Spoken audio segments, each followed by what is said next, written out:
15টা বছর অনেক কষ্ট করলাম। সেই 25 ফেব্রুয়ারি 2009 তো এরকম সকালে আমরা তখন পর্যন্ত জানি না যে কি হতে যাচ্ছে ভিতরে।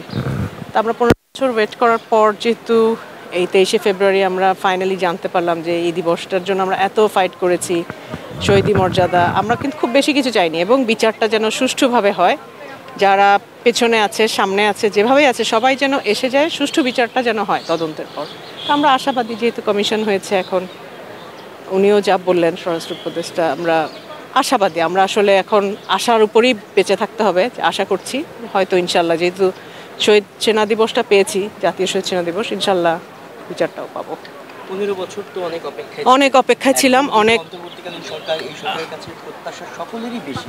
এই জায়গা থেকে আমরা সরকার থাকাকালীন আপনারা বিচারটা আসলে সম্পূর্ণ চান কিনা? অবশ্যই বিচার তো একটা লং প্রসেস, তারপর আমরা চাই অবশ্যই বিচারটা সুষ্ঠুভাবে হোক, সুন্দরভাবে তদন্তটা হোক, সম্পূর্ণ হোক। পরিবারের পক্ষ আপনারা কি মনে করেন আসলে এই হত্যাকাণ্ডের সাথে কারা জড়িত?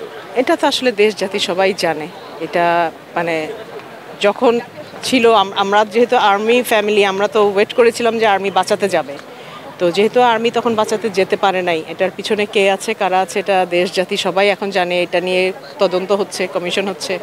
আজকে দিনটা আর কিছু না বলি, এটা তো সবাই জানে আসলে।